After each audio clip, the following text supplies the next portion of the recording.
Selamat datang di video belajar Golang. Di video ketiga ini, kita akan membahas apa itu function dan error handling, serta bagaimana cara menggunakannya. Pertama, kita bahas function terlebih dahulu. Apa itu function? Analoginya, bayangkan teman-teman memiliki mesin pembuat kopi yang tugasnya spesifik untuk membuat kopi. Di mesin itu, teman-teman memasukkan input berupa biji kopi dan juga air.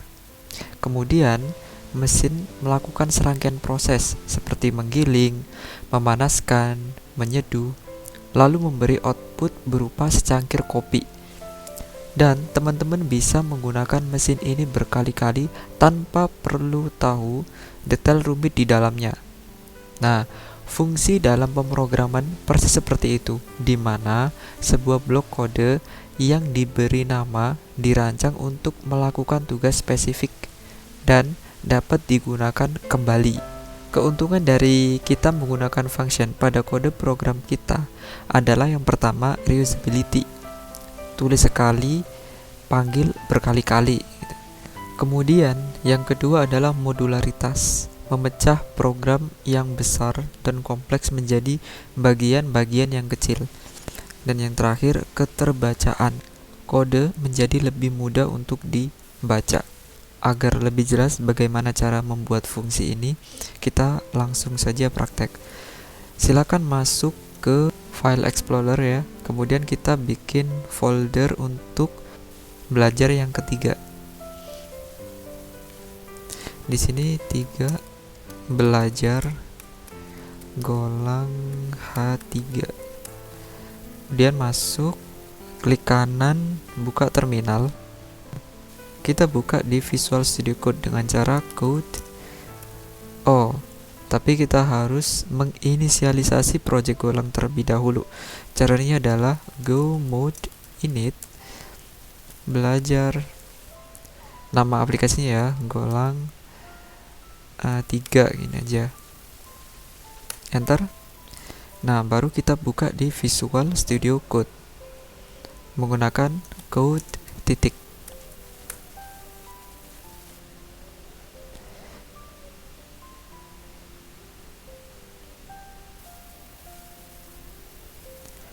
Oke, seperti biasa kita membuat yang namanya file main.go. Dan di materi function itu ada beberapa function. Yang pertama adalah function yang bisa mengembalikan nilai atau tidak mengembalikan nilai. Jadi ada function yang dia itu return value dan juga void. Kemudian kita juga akan membahas tentang multiple return value dan named return value. Kemudian juga ada di Golang itu yang namanya variadic function, dan juga yang terakhir adalah anonymous function dan closure. Jadi yang pertama kita buat return value dulu. Tapi sebelum itu teman-teman harus tahu dasar dari function itu seperti apa, cara membuat function itu seperti apa. Basicnya, untuk membuat sebuah function itu diawali dengan func ya, kemudian nama functionnya. Di sini kita beri nama terserah, misal perhitungan luas, misal luas persegi. Kemudian teman-teman bisa memasukkan sebuah parameter. Nanti kita bahas apa itu parameter. Kemudian di sini apa yang mau dikembalikan nanti. Ini adalah basic dari function itu sendiri, di mana teman-teman menuliskan sintaks function, kemudian nama dari function tersebut diikuti dengan parameter. Nah, di sini teman-teman bisa lebih dari satu. Nama bangun datar. Di sini bisa string. Jadi bisa lebih dari satu. Nah, itu adalah backset parameter. Jadi parameter ini digunakan untuk data yang akan dikirim nantinya gitu. Kemudian di bagian sini itu adalah nilai yang akan dikembalikan ketika fungsi ini dipanggil. Itu untuk basic dari bagaimana cara membuat function itu sendiri. Nah, sekarang kita masuk ke return value. Jadi return value itu adalah function yang dia itu bisa mengembalikan sebuah nilai. Contohnya function sapa gitu ya. Jadi kita membuat sebuah fungsi di mana tugasnya adalah untuk melakukan sapaan. Di mana yang pertama, siapa nih yang mau kita sapa gitu ya. Berarti kita butuh parameter atau kita butuh data nama. Dan tipe datanya apa? Tipe datanya string. Nah, kemudian jika fungsi ini dipanggil, mengembalikan nilai enggak?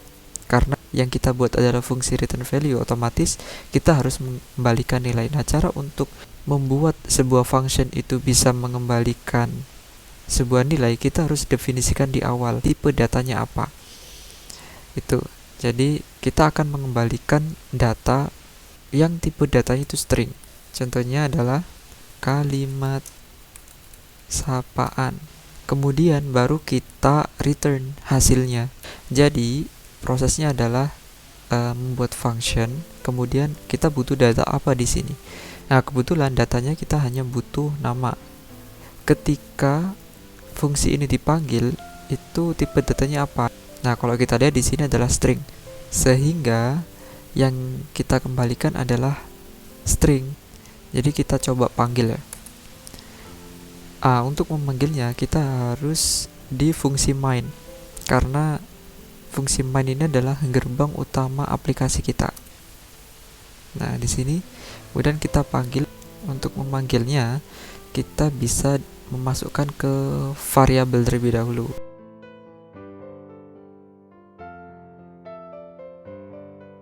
Print salam buat kali. Nah, kenapa ini error? Dan harusnya ada seperti ini.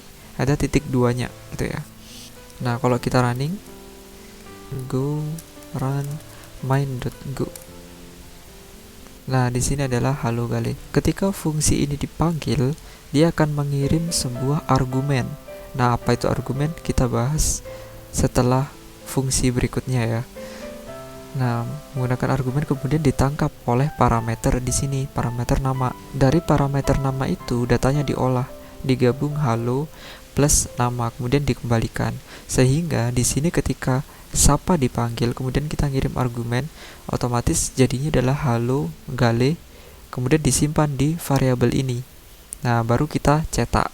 Itu untuk fungsi yang return value. Gimana kalau fungsi yang tidak mengembalikan nilai? Kalau ingin membuat sebuah fungsi tanpa return value, kita tidak perlu menambahkan data setelah parameter. Contohnya func tampil angka ini ya. Nah, ada angka in.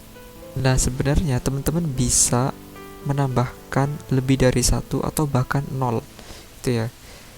Jadi tergantung kebutuhan. Kalau misal fungsi tersebut butuh data, ya teman-teman harus menambahkan data. Kalau misal teman-teman nggak butuh data, di dalam kurung kurawal ini bisa dinolkan. Tapi di sini kita butuh angka. Apa yang mau kita tampilkan? Yaitu angka. Berarti kita harus ngirim sebuah argumen. Angka integer. Nah, kalau function yang tidak mengembalikan nilai gitu ya, kita tidak perlu menambahkan di sini tipe data yang akan kita kembalikan apa. Ketika kita panggil di sini, kita hanya perlu memanggil tampil angka 10. Otomatis nanti dia akan menampilkan 10. Karena kita tidak mengembalikan data ya.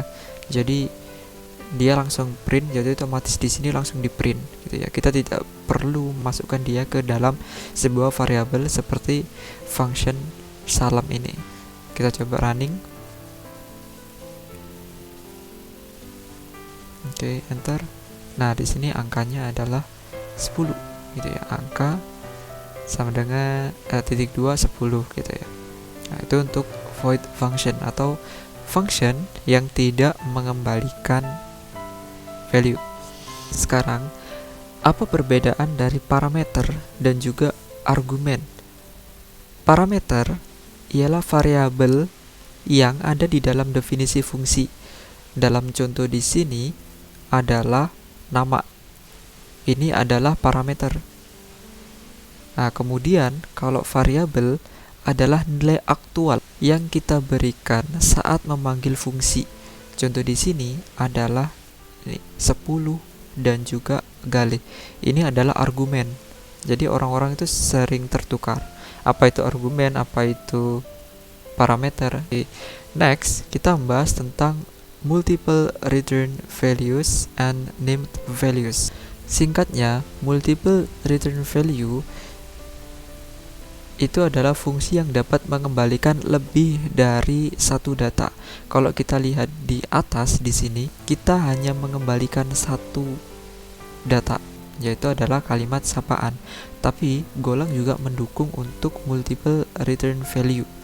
Jadi dia bisa mengembalikan lebih dari satu nilai gitu. Sedangkan named return value adalah penamaan return value yang didefinisikan di awal. Itu mudahnya. Misal kita bikin sebuah function ya, sebuah function untuk menghitung gitu ya, hitung A, B. Jadi kalau teman-teman ingin membuat sebuah function dan dimana parameternya itu bertipe data yang sama, teman-teman bisa langsung singkat saja. Jadi A, B, kemudian tipe datanya apa. Jadi ini integer di sini itu mewakili A dan juga B. Gitu. Jadi agar lebih singkat. Nah, kemudian return value-nya, karena di sini kita bahas multiple, jadi dia bisa mengembalikan lebih dari 2 value. Jadi di sini total integer untuk kembalian yang satu, yang kedua itu adalah rata-rata. Di sini kita pakai float 64. Jadi fungsi ini bisa mengembalikan total berupa integer dan juga rata-rata yang bertipe data float 64.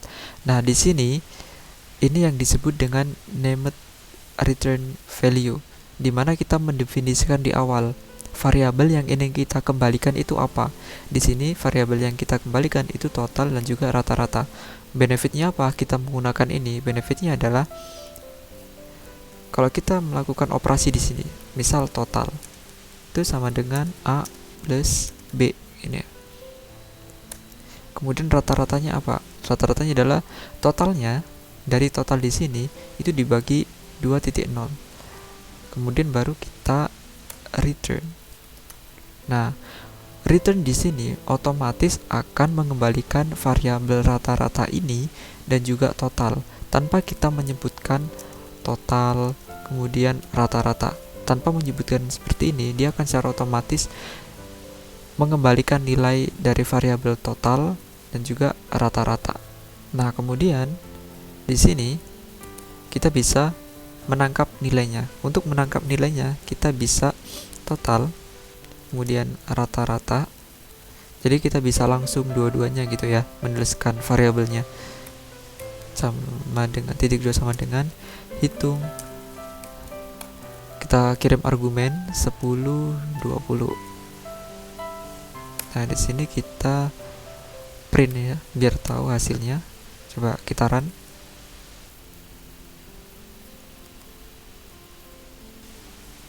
Nah, di sini totalnya adalah 30, 10 tambah 20, kemudian rata-ratanya adalah 15. Oke, itu untuk multiple return value and name value. Selanjutnya ada yang namanya periodic function. Apa itu?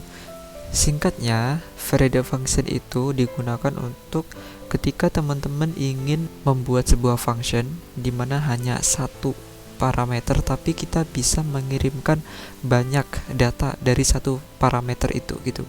Contoh, function jumlahkan semua. Nah, di sini kalau kita ingin mengirimkan banyak data, kita tinggal ketik parameternya, kemudian diikuti titik-titik sebanyak 3 kali, kemudian baru tipe datanya. Misal di sini integer. Nah, kembaliannya atau return value yang saya ingin juga integer. Nah, jadi di sini hanya dengan satu parameter di sini kita bisa mengirim banyak data, dan dia diperlakukan sebagai slice di sini, bukan sebagai array, tapi dia di sini adalah slice. Jadi kita bisa menambahkan banyak data ke dalam parameter ini. Contohnya adalah total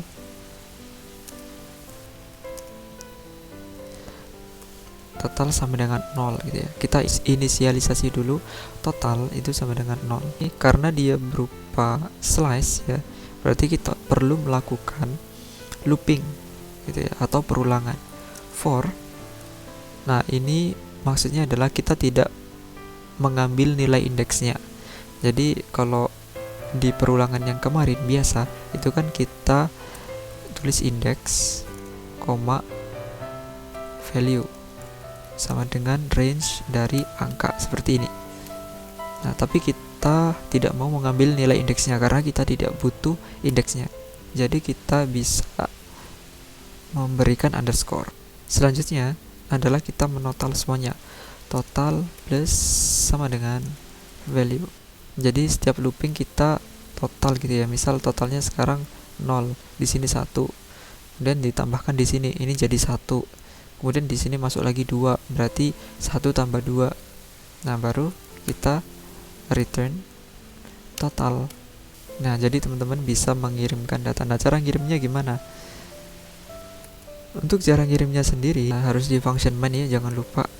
Langsung kita print fmt titik print line. Langsung kita panggil fungsinya. Jumlahkan semua. Nah, kita jumlahkan 1, 2, 3, 4, 5 gitu ya. 2 saja. Coba kita cetak. Nah, hasilnya adalah yang pertama dia dijumlahkan sebanyak 15, benar ya. Kemudian 1 tambah 2, 3. Next adalah anonymous function dan juga closure. Go mendukung fungsi anonim atau anonymous ya, yaitu fungsi yang tidak memiliki nama. Fungsi ini bisa dideklarasikan di mana saja, bahkan di dalam fungsi lain. Jadi di dalam fungsi itu kita bisa mendeklarasikan atau menuliskan kode anonymous function. Kemudian ketika fungsi anonim ini mengakses variabel dari luar lingkupnya, ia disebut closure. Nah, agar lebih jelas kita praktekkan. Kita coba buat fungsi anonymous dulu. Jadi di dalam fungsi kita bisa menuliskan fungsi anonim. Misal kita bikin fungsi anonymous di dalam fungsi main ini. Kita coba buat function anonymous itu function yang tidak ada nama ya. Jadi langsung function langsung kurung buka kurung tutup. Nah, baru di sini kita mau print apa? Hello. Nah, ini anonymous function gitu ya. Nah, kemudian di sini, nah ini itu menandakan bahwa fungsi ini akan langsung dijalankan gitu ya. Coba kita eksekusi terlebih dahulu. Nah, di sini dia langsung dijalankan.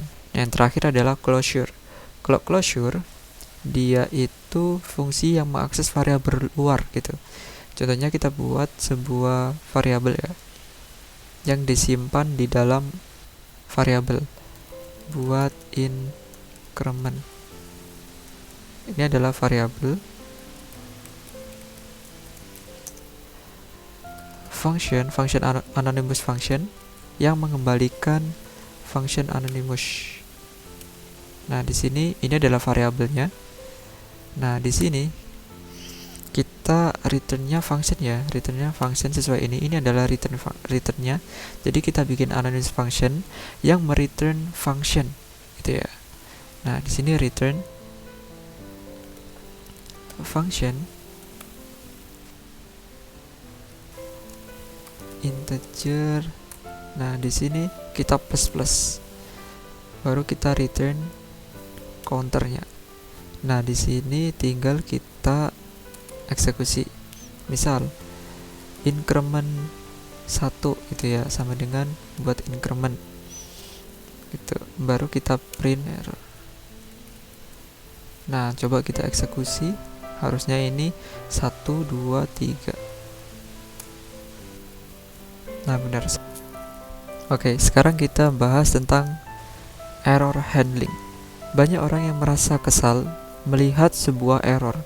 Namun disitulah nikmatnya. Di banyak bahasa pemrograman lain, error seringkali ditangani dengan mekanisme try catch. Nah, tapi Go mengambil jalan yang berbeda. Go memperlakukan error sebagai nilai biasa, sama seperti integer atau juga string. Nah, agar lebih mudah kita praktekkan juga ya. Untuk memahami konsep error ini, yang teman-teman butuhkan adalah mengerti tentang function multiple return value. Nah, di sini. Jadi fungsi yang bisa mengembalikan banyak nilai. Ini adalah pondasi awal ketika teman-teman belajar tentang error handling, karena kita akan banyak sekali menggunakan fungsi ini untuk kebutuhan error handling. Contohnya seperti apa? Di sini kita buat fungsi multiple return value for error. Ya. For error handling ya, biar lengkap. Di sini coba kita bikin fungsi bagi A, B float 64. Nah, jadi dia akan mengembalikan dua multiple return ya, float data dengan tipe data float 64 dan juga error gitu ya.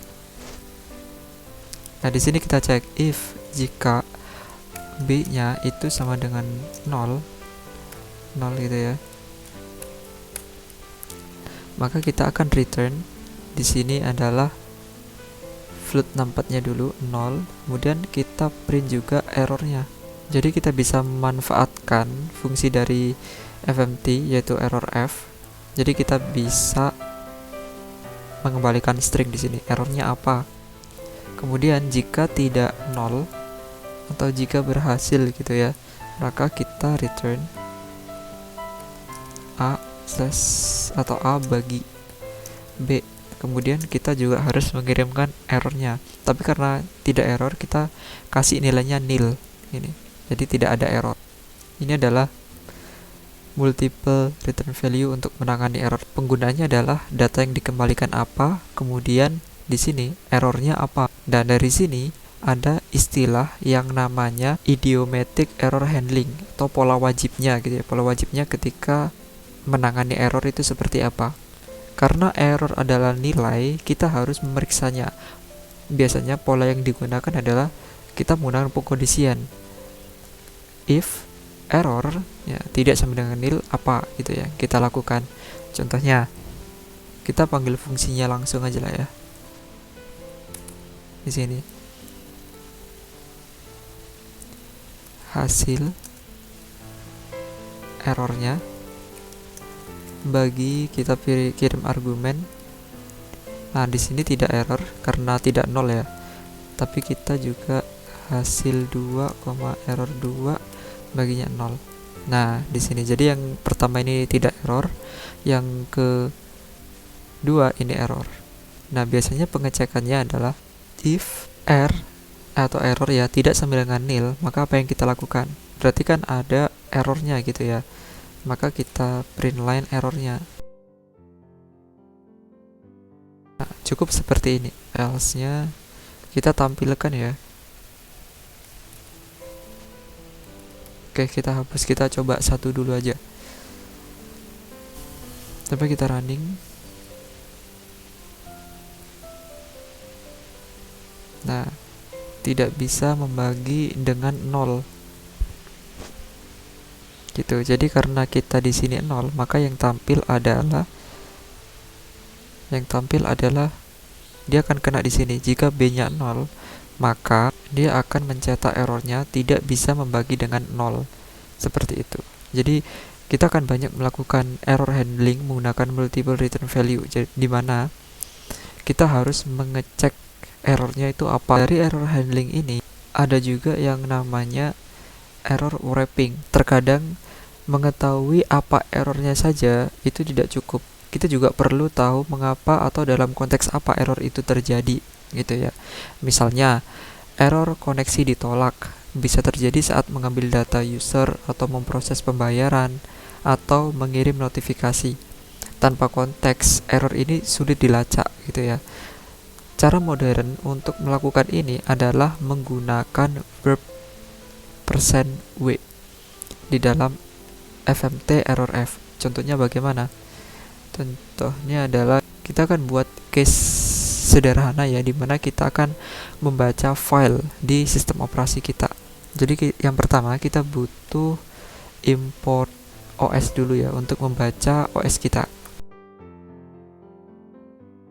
Ini. Kemudian kita bikin variabelnya terlebih dahulu. Variabelnya di sini. Variabelnya adalah func baca konfigurasi. Nah, kita butuh parameter yaitu path. Jadi lokasi filenya yang ingin dibaca itu yang mana gitu ya. Tipe datanya string. Kemudian kita akan mengembalikan errornya saja. Jadi di sini untuk membaca file ya. Jadi file titik error sama dengan os titik open path. Kemudian kita cek if error tidak sama dengan nil, maka kita return fmt errorf ya. Kemudian di sini gagal membaca file konfigurasi 2%. Kita pakai ini namanya verb. Baru kita di sini errornya apa? Ini habis kita baca, kita defer file titik close. Jadi kita pastikan materi yang kemarin defer ini untuk memastikan semuanya selesai dieksekusi, file titik close. Jadi kita pastikan semua close, baru kita return nil. Ini kenapa error? Ini bukan titik ya, tapi file biasa koma. Jadi OS OpenPath ini dia akan mengembalikan dua errornya atau filenya gitu ya. Ini nilainya 1. Nah, di sini adalah letak errornya. Jadi error yang sebenarnya yang ditampilkan oleh sistem itu akan ditampilkan di W ini. Dia akan berisi errornya ini. Jadi dia di wrapping gitu ya. W itu wrapping. Nah, sekarang kita coba di function main. Jadi error ya, baca konfigurasi. Kita coba, kita salahkan ya gini ya, karena kita nggak ada file di sini, kita nggak ada file config.yaml, kita salahkan. Kemudian kita cek. Nah, ingat error, if error tidak sama dengan nil, jadi dia error gitu ya. Nah, maka kita cetak errornya langsung. Jadi kita tidak perlu mencetak error apa ini. Nah, kita langsung cetak errornya saja. Nah, karena di sini error itu sudah digunakan nama variabelnya, kita tidak bisa menggunakan nama variabel yang sama gitu ya di dalam satu fungsi. Jadi kita rubah jadi error read configuration. Kita kopas di sini v. Nah, di sini kita jalanin.